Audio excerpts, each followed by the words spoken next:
Hello mga kababayan. So guys, it's official na ang showtime nasa GMA 7 na. Tapos mag-i-start daw to sa April 6 after ng Holy Week.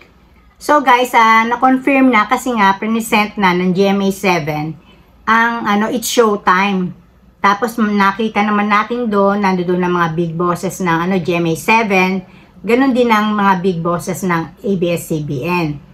So guys, nakita ko nag-speech si Vice Ganda kasi syempre parang siya yung mukha ng It's Showtime, di ba? Kumbaga sa Itbulaga, ang mukha ay ang TVJ. Pero syempre magkaiba naman yun. Iba talaga yung pag-aari ng TVJ ang Itbulaga. Eto, from the very start, clear naman na talent lang ng ABS-CBN si Vice Ganda, di ba? Bilang main host siya na ngayon na tumatayong main host ng It's Showtime. Pero nung nag-umpisa naman talaga sila, wala pa namang mga ranggo-ranggo. Hanggang eventually, nag-emerge na parang pinaka-leader o nagbibigay ng saya sa It's Showtime si Vice Ganda. So guys, sa pangyayaring to, makikita na natin na walang imposible sa mundo. Walang permanente. Wala tayong pinangahawakan na permanente sa buhay natin. Tapos, expect the unexpected. Kasi sino ba mag-expect na ang It's Showtime na for the longest time kalaban ng GMA 7 sa noontime show, di ba? Kasi dati ang Itbulaga ang nasa GMA 7. Ang It's Showtime nasa ABS-CBN.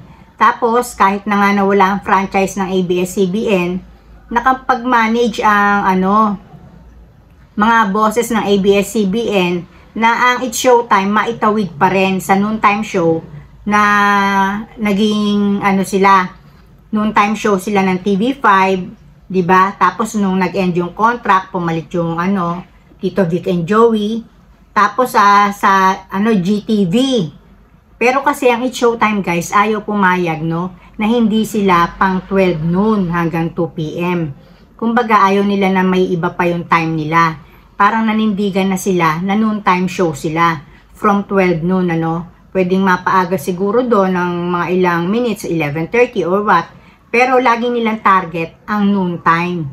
Sila ang longest noontime show ng ABS-CBN na talagang nagtagal. So dito guys, masasabi ko talagang yung walang imposible sa mundo. At isa pa, talagang totoo yung kasabihan na sa showbiz, ito maski sa politics kasi may mga political butterfly. Kung saan ang present administration, kung ano ang party nito, magsisilipatan yan yung mga politiko, di ba?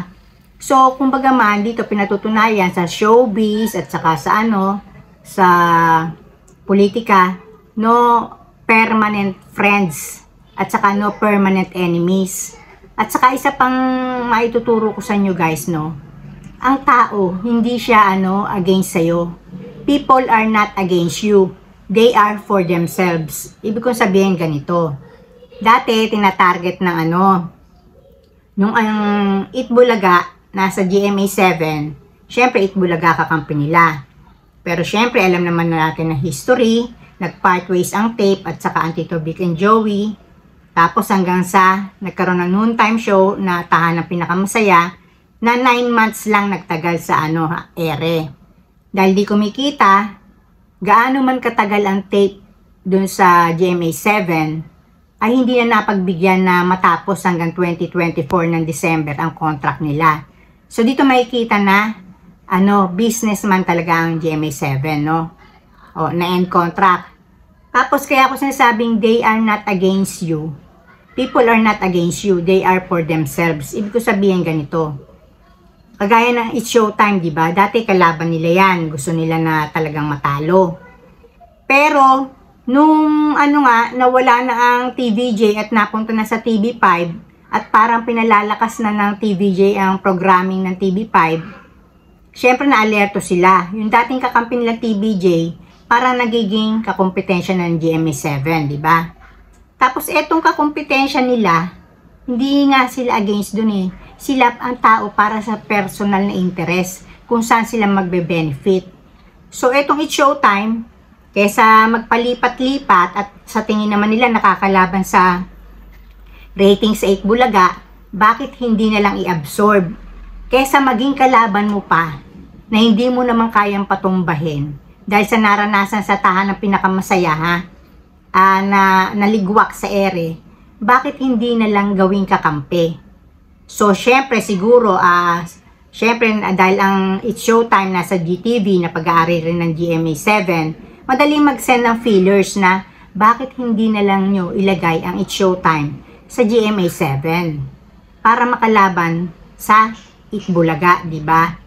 So dito pinapatunayan na ang tao talagang basta sa kaperahan o hindi man sa kaperahan para sa kung saan sila magbe-benefit sa kanilang mga goals sa buhay, minsan di man monetary, minsan prestige, honor, minsan position, doon sila. At kahit na dati kanilang kaaway, kung magkakasundo kayo sa arrangements, magiging magkakampi pa rin kayo. At kung naman kayong dating magkabate, pero yung isa hindi na namimit yung obligation niya, hindi pa argabyado yung na-argabyadong party, yung hindi na-complyan ng obligation, i-end contract na. Kasi always remember guys, ang contract, two entities, pwedeng persons, pwedeng entities, kasi corporation, consider dyan as legal entities. Kumbaga, yung mga corporation, para mga tao yan, meron niya mga karapatan na pagka nasaling mo, pwede kang idemanda ng kumpanya na yon. Kasi nga, meron silang legal entity sa lipunan. So guys, sinasabi ko lang, ang tao, laging para sa sarili niya, kung ano mag-benefit sa kanya. So, kung dati kanyang matagal na katransaksyon, pero parang nagiging liability ka na sa kanya, o pabigat ka na sa kanya, kaysa makatulong ka pa sa kanya, bibitiwan ka niya. Tapos, kung dati naman na kaaway ka niya, pero parang kung magsasama kayo, mutual kayo magkakatulungan, pwedeng magsama kayo.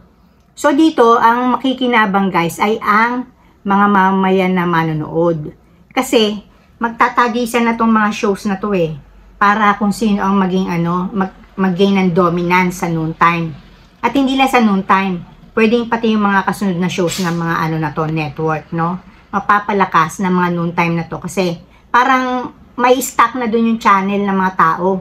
Hanggang sa hindi na pala nila ginalaw yung channel nila, napanood na nila yung hanggang sa pinaka-end na programming ng network na yon. So, dito mag-benefit ang mga mamayang manonood kasi bibigay ng bawat network ang best nila. Bibigay ng bawat show ang best nila. Kasi nga may competition. Tandaan nyo, sa competition, ang nakikinabang dyan, yung mga consumers. So, hindi ang binabay nyo kasi dito, bilang tayo mga tao, bilang consumers, ang binabay natin dito ay yung entertainment. Ma-entertain tayo. Kapalit naman na sila naman nagbibigay ng show, tapos nakikita na natin yung mga advertisement, na pag nagustuhan siguro natin, nakaabot sa kamalayan natin yung mga advertisement na to. When time comes na bibili na tayo ng produkto, halimbawa sabong panlaba, dahil nagkaroon ng recall yung Tide, si Tide na nabibili mo dahil napanood mo doon sa favorite show mo. So guys, ang magbe-benefit talaga dito, tayo mamayang Pilipino. I-welcome lang natin, competition is good kasi it brings out the best sa both parties, di ba? Tapos ang nagbe-benefit yung mga viewers, yung mga consumers. And nagbe-benefit din yung mga advertisers kasi yung mga pinaglalagyan nila ng kanilang mga advertisement, worth it kasi binibigay yung mga best nila. So, kumbaga man, welcome the competition guys. At ang It's Showtime nasa GMA7 na. Ang TV5, merong Tito Vic and Joey. So, kumbaga man, good competition. Wala lang siraan. Okay guys, dito na lang ako and blessings everyone. Bye!